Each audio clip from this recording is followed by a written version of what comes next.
আসসালামু আলাইকুম ওয়া রাহমাতুল্লাহি ওয়া বারাকাতুহু।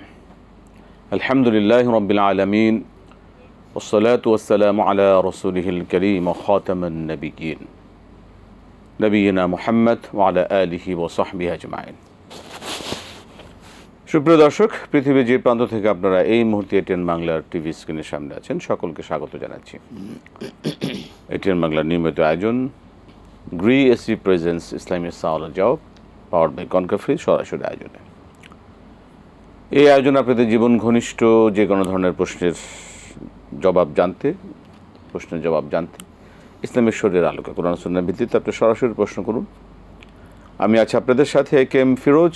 আমাদের সাথে আজ স্টুডিওতে উপস্থিত আছেন শেখ ডক্টর শহীদুল ইসলাম বারাকাতি হাফিজাহুল্লাহ। আসসালামু আলাইকুম ওয়া রাহমাতুল্লাহি ওয়া বারাকাতুহু।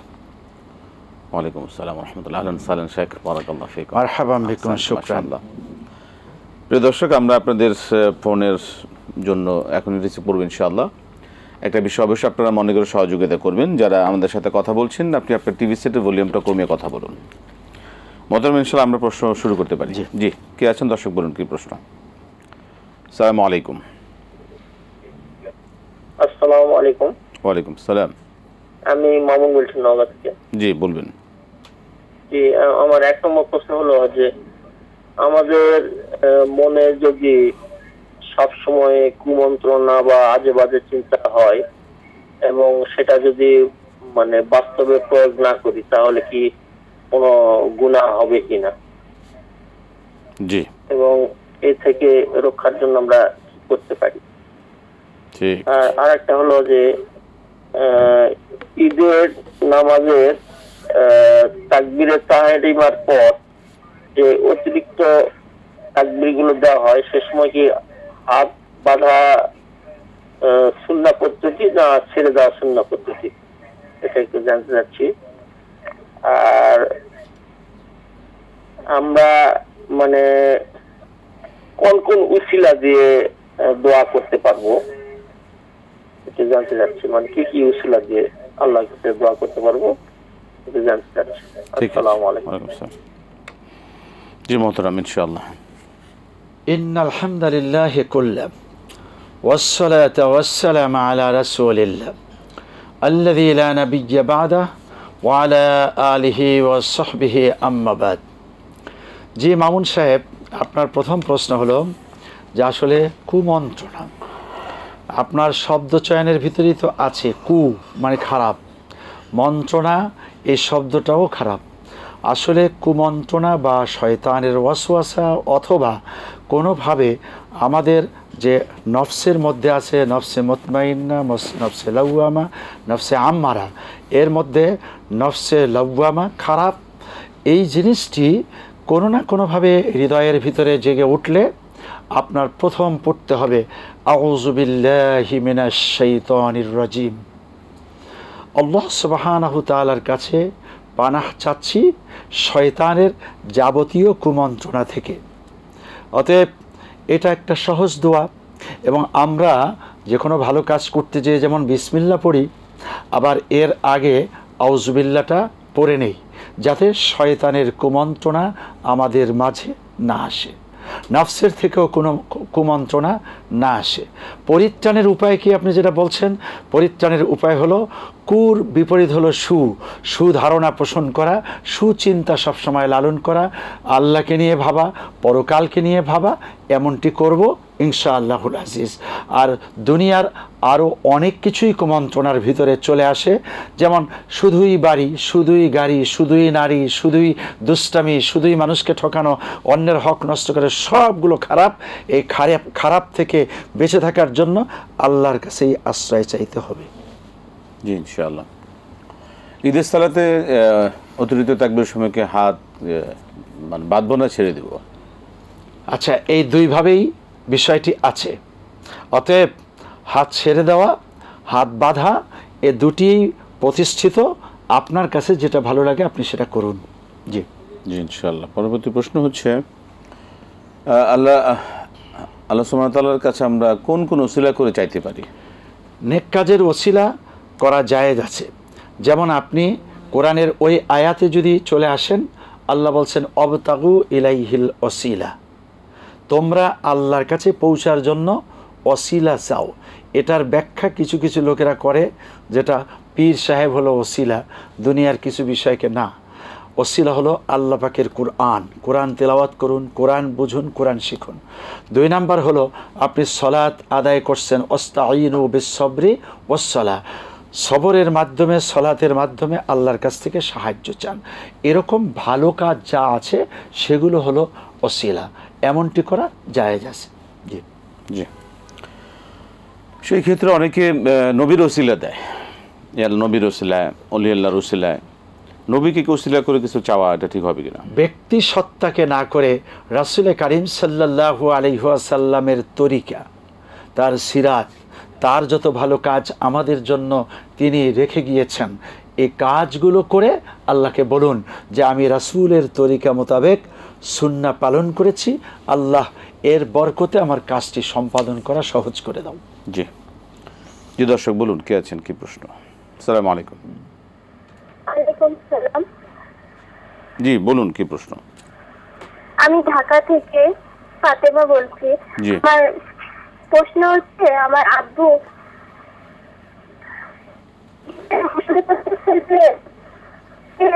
নিরাপদ না। জি।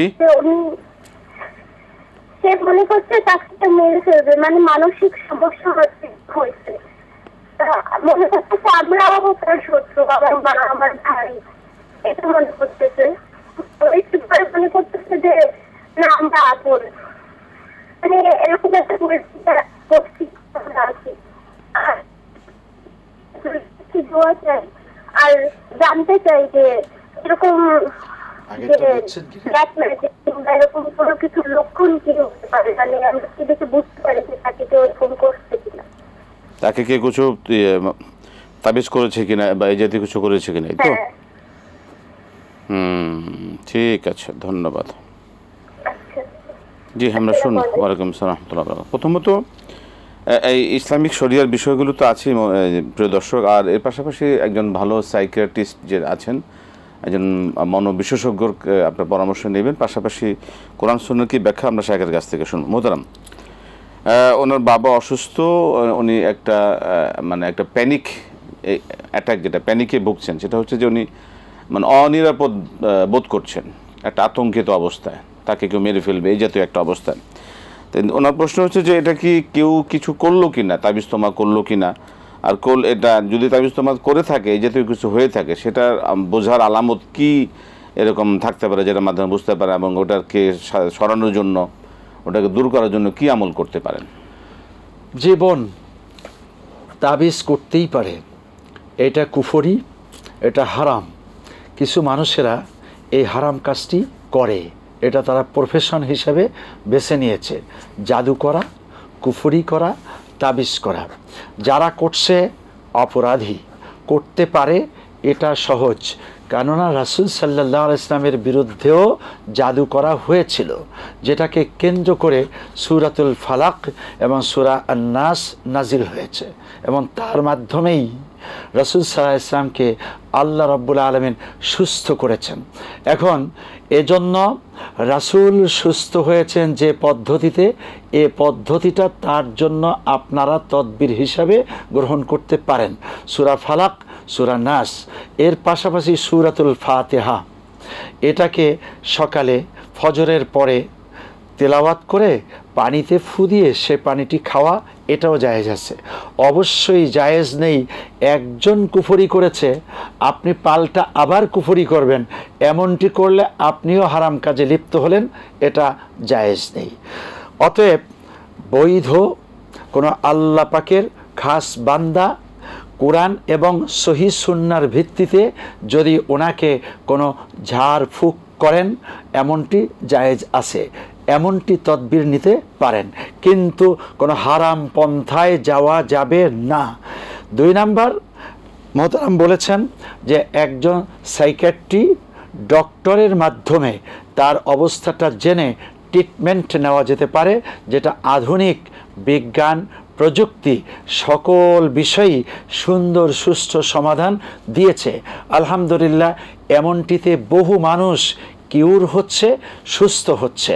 বিষয়টি এরকম যে রাসূল সাল্লাল্লাহু আলাইহি ইসলামের হাদিস, লিকুল্লি দাইন দাওয়াউন তাদাউ, যে কোনো রোগের জন্যই ঔষধ আছে, সে ঔষধ তোমরা সেবন করো। অতএব এ দুটি পন্থায় আপনি যেন ইমানের উপরে অটল থেকে ট্রিটমেন্টটা করে নেন। উনি যেটা চিন্তা করেন এমন চিন্তা করার কিছু নেই। আরেকটা হলো কাউন্সিলিং, ওনার সাথে আপনারা বেশি গল্প করেন, বেশি কথাবার্তা বলে ওনার এই মাইন্ড থেকে বাজে জিনিসটাকে সরিয়ে দিয়ে সহজ জিনিসটি সামনে আনার চেষ্টা করুন। জি, চমৎকার। আমরা প্রশ্ন নিব। দর্শক বলুন। আসসালামু আলাইকুম। ওয়ালাইকুম সালাম ওয়া রাহমাতুল্লাহি ওয়া বারাকাতুহু। হুজুর, আমি ধরমপাড়া সুনামগঞ্জ থেকে ইনুদ বলছিলাম। জি ইনুস সাহেব বলুন। হুজুর, আপনারা ভালো আছেন? আলহামদুলিল্লাহ। যে হুজুর, আমি গত পরশুদিন আমাদের পার্শ্ববর্তী মহল্লার জানাজা পড়লাম। জানাজার পরে রাতকে রেখে চতুর্পাশে আবার সবাই দোয়া করলো। এটা কি রাসূলের সুন্নাহ সম্মত? জি। হ্যাঁ। আর 2 নম্বর প্রশ্ন হলো হুজুর, মৃত ব্যক্তিকে কি চুমা দেওয়া যায় আছে? আর 3 নম্বর প্রশ্ন হলো হুজুর, মৃত স্ত্রীকে স্বামী এবং মৃত স্বামীকে স্ত্রী কি গোসল দিতে পারবে? আচ্ছা, ঠিক আছে, ধন্যবাদ। ইনুস সাহেব, আমরা শুনবো আপনার বিষয়ে। জি মোহতারাম। জি, প্রথম হচ্ছে যে জানাজায় সামনে রেখে গোল হয়ে তার জন্য দোয়া করা, এটা কি শরীয়ত দ্বারা ঠিক আছে কিনা? জি বন্ধু, একটা ভালো প্রশ্ন করেছেন। এটা আমাদের দেশে একটা রসুম রেওয়াজ। আসলে খোদ জানাজা এটাই দোয়া। তা দোয়া করছি, আবার পরবর্তীতে গোলাকার হয়ে দোয়া, না, এটা শরীয়ত সম্মত না। যারা যেখানে থেকে দোয়া করতে চায় করুক, দোয়া তো সারাদিনই করা যায়। গোলাকার হয়ে একটা সম্মিলিত মোনাজাত দিয়ে রাসূল কারীম সাল্লাল্লাহু আলাইহি ওয়াসাল্লাম করেছেন, এটা সহি সুন্নাহ দ্বারা প্রতিষ্ঠিত না, এমনটি পাওয়া যায় না। অতএব লোকেরা দোয়া আগে করেছে, জানাজা পড়েছে, এখন দোয়া করতে করতে বাড়িতে চলে যাবে। জি মোহতারাম, একটা বিষয়, খুব সামাজিক বিষয়, যেটা হচ্ছে যে মৃত ব্যক্তিকে সামনে রেখে তার তিনি একটা বিষয় খুব পছন্দ করতেন, ধরুন কোনো কবিতা, কোনো গান, এই জাতীয় কিছু। তো এইটা কি তার মৃত্যুর পর তাকে সামনে রেখে সেগুলো শোনালে, সেই কবিতা পড়লে বা সেই গানগুলো গাইলে, এটাকে তার জন্য মানে শরীয়তে এই ধরনের কোনো বিধিবিধান মুসলমানের জন্য, ইমানদারের জন্য, মাইয়েতের জন্য করা কি ঠিক কিনা, এবং এর করলে কি কোনো ফায়দা হবে কিনা, বা ফায়দা যদি না হয়ে থাকে এর দ্বারা কোনো ক্ষতি হবে কিনা মৃতের জন্য? ফায়দা হওয়ার তো প্রশ্নই আসে না। রাসূল কারীম সাল্লাল্লাহু আলাইহি ওয়াসাল্লাম অনেক সাহাবা একরামের জানাজা করেছেন, এবং ওই সাহাবা একরামের মধ্যে যায়েদ ইবনে সাবিত সহ বহু সাহাবী সুন্দর সুন্দর কবিতা বলতেন, আরবি কবিতা, এবং ইসলামে অনুপ্রাণিত করার জন্য। কিন্তু রাসূল কোনো এক জায়গায় কবিতা বলেছেন এর কোনো প্রমাণ নেই, সাহাবা একরাম করেছেন তাও প্রমাণ নেই। মৃত ব্যক্তিকে সামনে নিয়ে, হ্যাঁ, মৃত ব্যক্তিকে সামনে নিয়ে শুধুই মাত্র কালেমা আশহাদু আল্লা ইলাহা ইল্লাল্লাহ আর মাটি দেওয়ার সময় মিনহা খলাকনাকুম, এই জাতীয় প্রতিষ্ঠিত দোয়া ছাড়া আর কোনো কিছু শরীয়তে নেই। আপনি শরীয়ত সম্মত জানতে চেয়েছেন? নাই। অতএব ব্যক্তির এই সমস্ত গান বাজনার মাধ্যমে এতে আরও ক্ষতি হতে পারে, দরকার নেই। জি, সেক্ষেত্রে আরো কিছু আমাদের আমরা আসবো বিরতির পর, কিছু বিষয় আছে আমাদের জানা দরকার। আমরা একটা প্রশ্ন নিচ্ছি। দর্শক বলুন। আসসালামু আলাইকুম। আসসালামু আলাইকুম। ওয়ালাইকুম সালাম ওয়া রাহমাতুল্লাহ। বলুন কি প্রশ্ন? ওয়ালাইকুম সালাম। আসসালামু আলাইকুম। জি বলুন কি প্রশ্ন? ওয়ালাইকুম সালাম। আমার প্রশ্ন হলো, আমরা যে এখন তারা এই বিতিরের নামাজ পড়ি। জি জি, বিতের পড়েন। দ্বিতীয় রাকাতের পরে তৃতীয় রাকাত করে আবার উল্টা তাকবীর, মানে তৃতীয় নামাজটা আদায় করে দোয়া করে। সেটা কি ঠিক আছে কিনা? এখন এটা আমরা ইমাম আবু হানিফা রাহমাতুল্লাহ আলাইহির অনুসারী হিসেবে। আচ্ছা, হানাফি থটে এটা কি এই সিস্টেমে? আচ্ছা, এখন সৌদি আরবে দেখছি দ্বিতীয় রাকাতে সালাম ফিরিয়ে আবার তৃতীয় রাকাতের জন্য উঠে এক রাকাত আর বাকি এক রাকাত করে তারা ওই রুকুতে গিয়ে উঠে তারপরে দুই হাত কি করে মুনাজাতটা করে, জি জি জি সব পরে সব সমস্ত করে। জি এখন আমার প্রশ্ন হলো, এখন আমার ইচ্ছে হয় আমি ওই রকম করে এই বিতিরের নামাজটা আদায় করলে মনে হয় আমার একটু কি লাগে, দোয়ার মধ্যে একটু দোয়া করা সহজ বা সুবিধা বা লম্বা টাইমের মধ্যে দোয়া করা দেয়। সেক্ষেত্রে আপনি কোনটা করবেন, এটাই প্রশ্ন, কোনটা আপনার জন্য ভালো হবে, এটাই তো এইটা কি আমি করতে পারবো কিনা? আপনি কিন্তু করতে আমি তো পারবেন। ইমাম আবু হানিফা রহমতুল্লাহ অনুসারী। রাইট, চমৎকার প্রশ্ন, ভালো প্রশ্ন। আপনার আর কোনো প্রশ্ন আছে? না, এখন আপাতত নেই। ধন্যবাদ, অনেক ধন্যবাদ। আমরা শুনবো আপনার বিষয়ে একটা বিরতির পরে ইনশাআল্লাহ।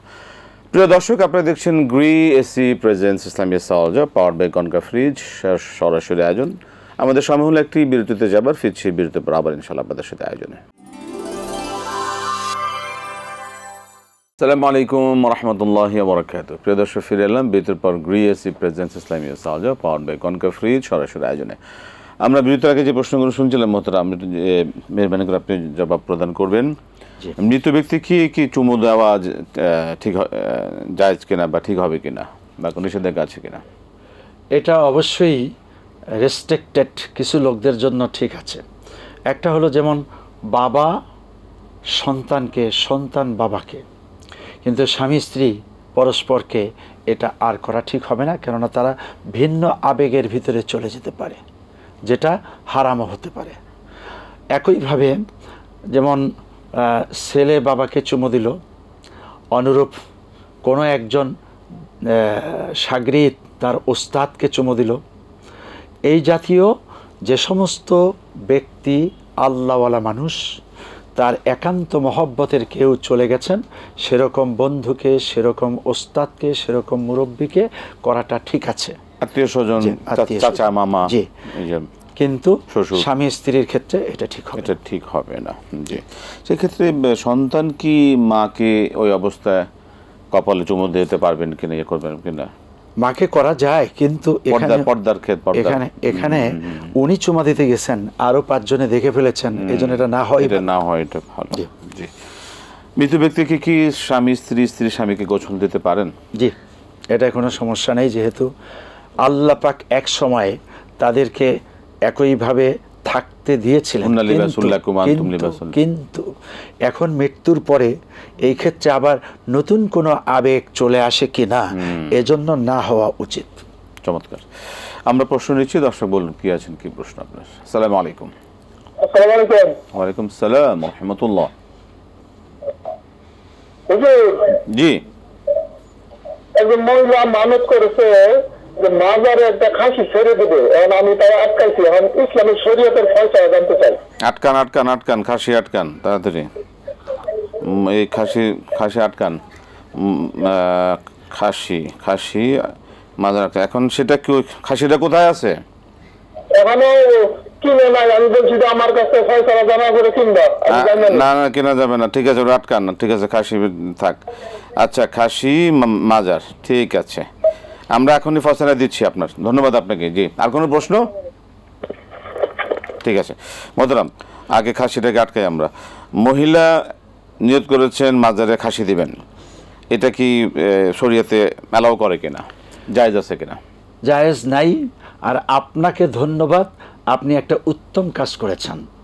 হ্যাঁ, এই যে খাসিটা কেনার ক্ষেত্রে আটকিয়ে দিয়েছেন এবং পরবর্তীতে এটা মাজারে যাওয়া, সেই কাজটাও আপনি বাধা দিয়েছেন, এটাই হলো হাদিসের উপরে আপনি আমল করেছেন।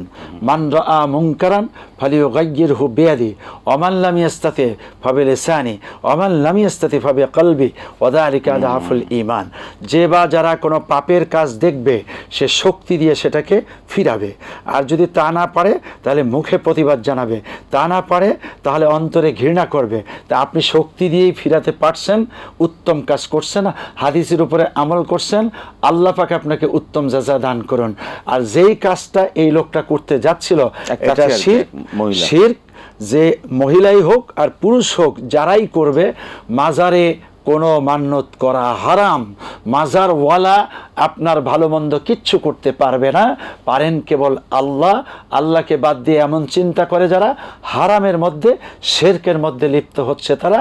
আপনি শক্ত অবস্থাতেই থাকুন। মোহতারাম, চমৎকার পরামর্শ, এবং এটাই সহিহ কোরআন সুন্নাহ দ্বারা আমরা সকলেই মেনে চলবেন ইনশাআল্লাহ। কিন্তু এর বিকল্প কি করতে পারেন, যেটা হ্যাঁ আপনি এটা করবেন না, এটা করুন, সেই ক্ষেত্রে পরামর্শ দেন? অবশ্যই, আপনাকে ধন্যবাদ। পরামর্শ হলো যে ওনার কোনো ধরনের বিপদ মুসিবত বা কোনো একটা নিয়াত পুরা করার জন্য প্রথম হলো সলাতুল হাজত পড়বেন। রাসূল কারীম সাল্লাল্লাহু আলাইহি ওয়াসাল্লাম এমনটি করেছেন, অর্থাৎ 2 রাকাত নফল নামাজ পড়বেন। এই কথাটা আল্লাহকে বলে যে আল্লাহ আমার এই কাজটি সম্পাদন সহজ করে দাও, অথবা এই কাজটি হয়ে গিয়েছে আলহামদুলিল্লাহ শুকরিয়ার নামাজ আদায় করলাম। আর হলো যদি ভবিষ্যতে ভালো কিছু পেতে চাই সেক্ষেত্রে সলাতুল ইস্তেখারার সলাত, অর্থাৎ কল্যাণকর কিছু চাওয়া, এমনটি হলো নামাজের মাধ্যমে।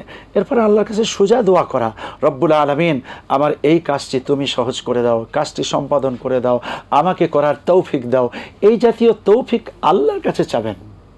বান্দা মাজার, কবর, পীর কিছু করতে পারে না। সেক্ষেত্রে মোহতারাম, যেহেতু ওনার যেহেতু একটা বাজেট আছে মনে হচ্ছে এবং নির্ধারণও করেছেন, এই বাজেটটা কি একটি অন্য কোনো খাতে সদাকা, দান কিংবা যদি এরকম চিন্তা করেন যে আসলে আমি ওই যেটা মান্যত করেছিলাম একটা খাসি দিব, সে খাসির টাকাটাই আমি এখানে দিয়ে দিচ্ছি, এমন চিন্তা না করে উনি সদকা জারিয়ার কাজ করবেন। হ্যাঁ, একদিক থেকে নামাজ রোজা ইবাদত বন্দি করলো, অন্যদিক থেকে কিছু দান সদকা করলো। আর সদকা তো তারাদ্দুল বালা। সেই ক্ষেত্রে এই সদাটাকে, এই যে খাসি যে সদাকা যেটা করতে চাচ্ছেন মাজার, সেটা মাজার থেকে উত্তম কি কোন এতিমখানা যদি এতিমদের দিন দান করে দেন, সেটা কি ভালো হবে কিনা? মাজার থেকে উত্তম না, বরং মাজারে যাওয়াই যাবে না। আচ্ছা, মাজার তো বাদ, মানে বাজারের এবার পরিবর্তে আসলেই এতিম, মিসকিন, দুস্থ, এতিমখানা অথবা সরাইখানা, আমাদের আশেপাশে গরিব লোকের অভাব নেই, যারা রিয়েলি গরিব কিন্তু হাত পাতে না, এমন লোকদেরকে দেওয়া উচিত। চমৎকার। একটা প্রশ্ন নিচ্ছি আমরা, যে দর্শক বলুন। দুঃখিত, আমরা ব্রেকে যাব, বিরতিতে যাব, কিন্তু একটা প্রশ্ন রয়ে গেল, আমরা প্রিয় দর্শক আমরা এসে শুনবেন ইনশাআল্লাহ। আপনারা দেখছেন গ্রিএসি প্রেজেন্স ইসলামিক সালজা পাওয়ার্ড বাই কনকা ফ্রিজ, সরাসরি আয়োজন। আবারও যেতে হচ্ছে বিরতিতে, ফিরছি বিরতির পরে ইনশাআল্লাহ আবার।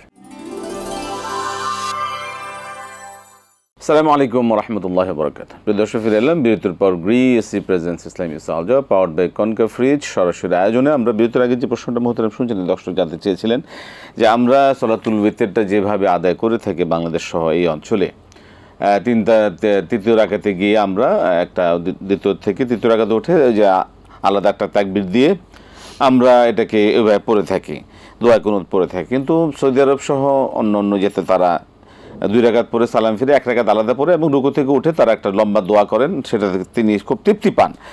কিন্তু এটা কি হানাফি, শাফি, অন্য কোনো মাযহাবগত কোনো বিভেদ রয়েছে কিনা? আর হানাফি হয়ে কি এই জাতীয় ওই সৌদি আরবের নিয়মে ফলো করলে কি কোনো সমস্যা হবে কিনা? প্রথমে আপনাকে ধন্যবাদ। আপনি যে 2টি পদ্ধতি বলেছেন, এর মধ্যে দ্বিতীয় পদ্ধতিটি হলো হাদিস দ্বারা স্বীকৃত। আর ইমাম আজম আবু হানিফা রাহিমাহুল্লাহ তাআলা আনহু নিজেও বলেছেন, ইজা সহহাল হাদিস ফাহুয়া মাযহাবি, যখন কোনো বিষয়ে তোমরা সঠিক হাদিস পাবে সেটাই আমার মাযহাব।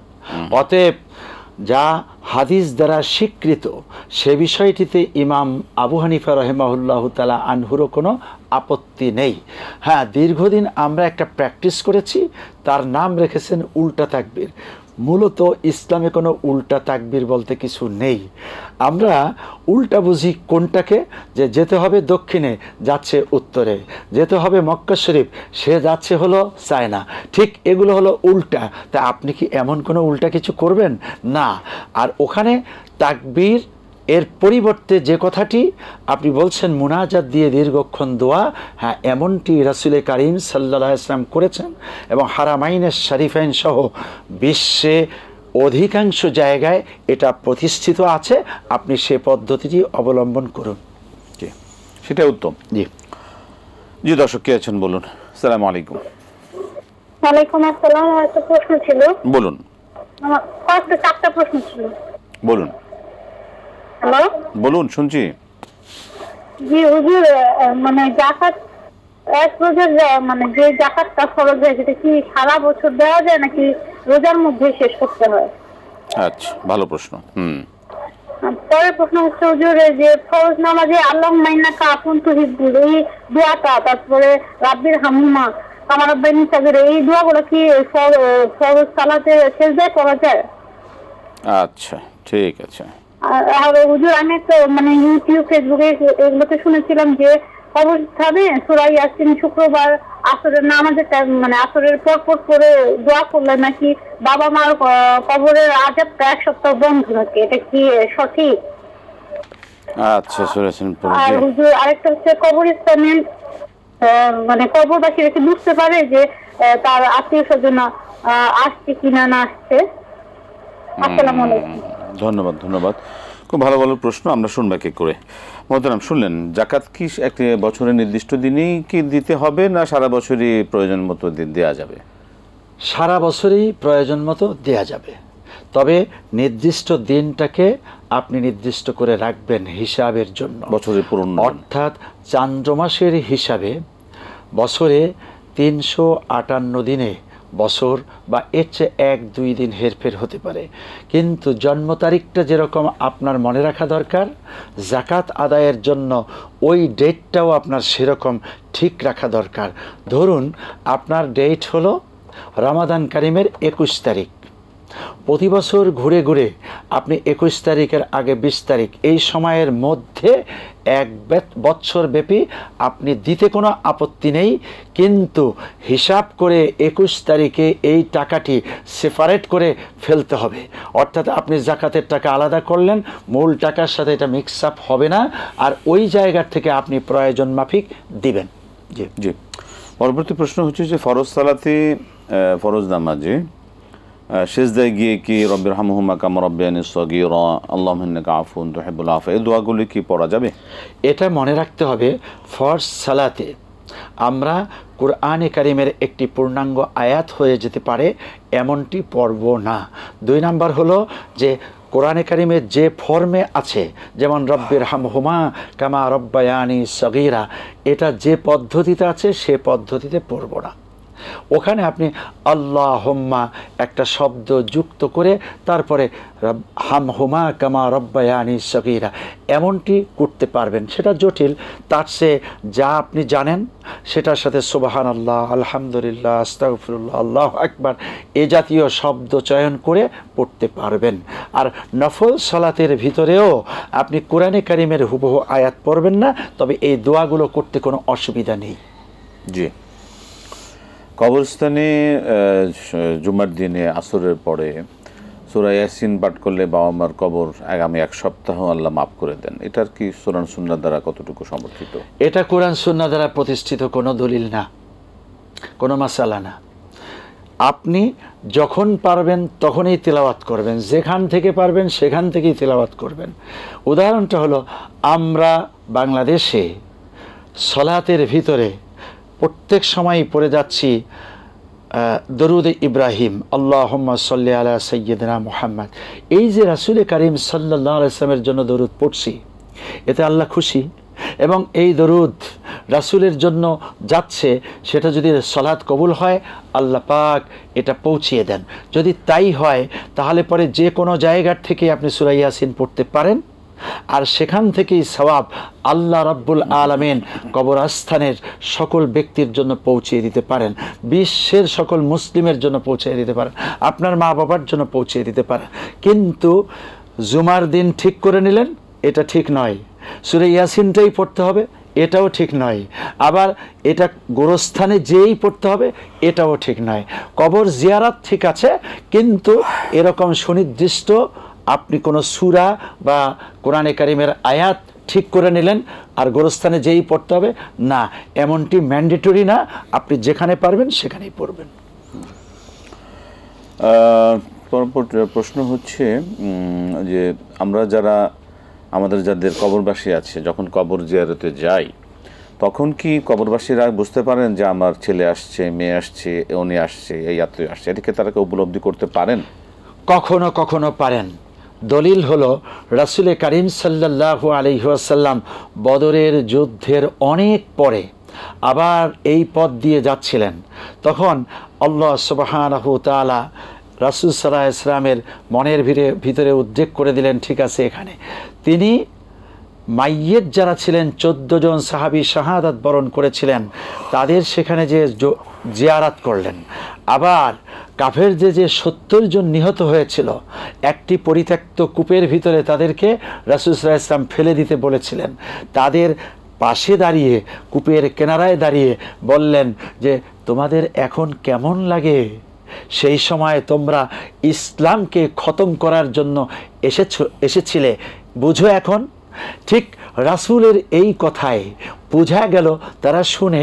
ঠিক আত্মীয় স্বজনও যদি জিয়ারাতে যান, কখনো কখনো আল্লাহ রাব্বুল আলামিন শুনিয়ে দেন। এটা আত্মীয় স্বজন নিজেরা শুনান না, আল্লাহ শুনিয়ে দেন। আবার কখনো কখনো তারা শুনতে পায় না। এটার ব্যাখ্যা বুখারী শরীফে বিস্তারিত আছে, ইন্নাকুম মাইয়াতুন ওয়া ইন্নাহুম মাইয়াতুন। তার ব্যাখ্যায় যেটা এসেছে তা হলো রুহে মাজাজি কখনো কখনো ওই মাইয়েতের কাছে আসে। যখন আসে তখন যদি আত্মীয় স্বজন তার জিয়ারাতে যান, তাহলে পরে তখন তিনি দেখতেও পান, শুনতেও পান, কিছুই করতে পারেন না। একটা প্রশ্ন নিচ্ছি আমরা, দর্শক বলুন। আসসালামু আলাইকুম। ওয়ালাইকুম সালাম ওয়া রাহমাতুল্লাহ। হুজুর, আমি ঢাকা থেকে বলতেছি।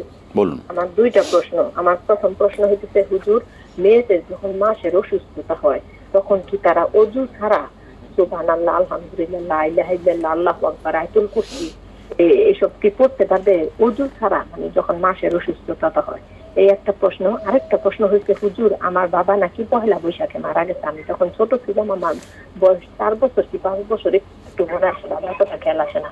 এখন আমার আম্মাদেরা বলতেছে মিলাদ চালানোর জন্য। এখন আমি বলতেছি আমার মিলাদ মানে জন্ম, এই মিলাদটা না পড়া আমি কোনো গরিব এটি মিসকিন বা রাস্তাঘাটে অনেক সময় ফকির থাকে, তারা খাইতে চায় পোলাও বিরিয়ানি, কিন্তু দোকানদাররা দেয় না। এই মিলাদটা যদি না পড়ায় ওদের কিরকম খাবার দেয়, তাহলে কি এটা আমার বাবা পাবে? এই আর একটা প্রশ্ন। হুজুর, ধন্যবাদ ধন্যবাদ ধন্যবাদ। আমরা শুনবো আপনার বিষয়ে। মহতারাম, মেয়েদের অসুস্থ অবস্থা অজু ছাড়া তারা কি আয়াতুল কুরসি, বিভিন্ন সূরা এগুলো কি পড়তে পারেন কিনা? জীবন প্রাকৃতিক যে অসুস্থতাটা আল্লাহ পাকের পক্ষ থেকে মায়েদের জন্য মাসে মাসে নিয়মটা আছে, সেই সময় আপনি তো নিজেই অসুস্থ, আবার হলো আপনি তখন নামাজ পড়বেন না, অজু করার দরকারই নেই। আপনি সুবহানাল্লাহ, আলহামদুলিল্লাহ, আল্লাহু আকবার, আস্তাগফিরুল্লাহ এগুলো অনায়াসেই পড়তে পারবেন। শুধু কুরআনে কারীম একটি পূর্ণাঙ্গ আয়াত বা একটি সূরা সেটা তেলাওয়াত করা বারণ, কিন্তু কোরআনেরও একটা অংশ কিন্তু বিসমিল্লাহির রহমানির রহিম এতটুকুন পড়তে কোনো অসুবিধা নেই। রব্বির হামহুমা একটু পড়তে কোনো অসুবিধা নাই, অর্থাৎ দোয়া হিসাবে, তাসবিহ হিসাবে আপনি পড়তে পারবেন। অজুর দরকার নাই, আর অজু করলেও তো আপনি পবিত্র হচ্ছেন না, অজু করা ভালো। জি। আয়াতুল কুরসি তো অনেকে আমল করেন, এটা ওজিফা হিসেবে, সেটা কি পড়া যাবে? এটা তো পূর্ণাঙ্গ না পড়ে একটা অংশ পড়েন। জি জি। আমাদের শেষ প্রশ্ন, বাবা মারা গিয়েছেন পহেলা বৈশাখে, মা বলছেন মিলাদ পড়া, তো আমি মিলাদ না পড়ে যদি আমি গরিব মিসকিনকে খাইয়ে দিই, এই সওয়াবটা কি আমার বাবা পাবেন? মিলাদ ওই দিনেও নাই, কোনো দিনেই নাই।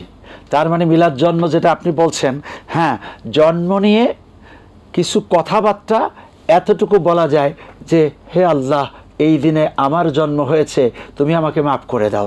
যেমন রাসূল সাল্লাল্লাহু আলাইহি ওয়াসাল্লাম প্রশ্নের সম্মুখীন হলেন, আপনি সোমবারে কেন রোজা রাখছেন? আল্লাহর হাবিব সাল্লাল্লাহু আলাইহি ওয়াসাল্লাম জবাবে বললেন, উলিদতু ফি হাদাল ইয়াওম, আজকের দিনে আমি জন্মগ্রহণ করেছি, ঠিক সেই দিনে রোজা রাখুন। পহেলা বৈশাখী দেখে মিলাদ অথবা বৈশাখীর কিছু করা অথবা বৈশাখীতে বারণ, এটার দরকার নাই। মারা গেছে আর হলো গেল মারা, আর আপনি করছেন হলো মিলাদ। না, এটা আপনি যে সিদ্ধান্ত নিয়েছেন, মাকে বুঝিয়েছেন, সেটাই ভালো। আপনি গরিব মিসকিন, অসহায়, দুস্থ, এতিমখানায় খাবার দাবার দিয়ে দেন, কিন্তু এটাতেও আপনার জন্মদিন পালন হয়, মৃত্যুদিন পালন হয়। জন্মদিন আর মৃত্যুদিন ইসলামে নেই। আপনি এরকম গরিব মিসকিনকে সারা বছরই দিতে থাকুন, যখন পারবেন তখনই টাকা পয়সাও দিন, খাবারও দিন, আর দোয়া করুন আল্লাহ পাক যেন আপনার বাবাকে জান্নাত দান করেন। জি মোহতারাম, আপনাকে অসংখ্য ধন্যবাদ। ওয়াইয়াকুম শুকরান। বারাকাল্লাহু ফিকুম। প্রিয় দর্শক, আমরা শুনছিলাম আপনাদের মূল্যবান প্রশ্নের আলোকে কোরআন সুন্নাহ থেকে জবাবগুলো। এ থেকে অনেক কিছু শেখার, জানার রয়েছে। আল্লাহ সুবহানাহু আমাদেরকে কবুল, এইভাবে আমরা জানবো এবং মানবো, এভাবে জানা মানা আমাদের জন্য অব্যাহত রাখার তৌফিক দান করুন, এবং এর থেকে শিক্ষারে আমরা যেন আমাদের আমলগুলো সহি শুদ্ধ করে আল্লাহর সন্তুষ্ট অর্জন করতে পারি। আল্লাহ কবুল করুন। আজকে শেষ করতে হচ্ছে, বিদায় নিচ্ছি। আসসালামু আলাইকুম ওয়া রাহমাতুল্লাহি ওয়া বারাকাতুহু।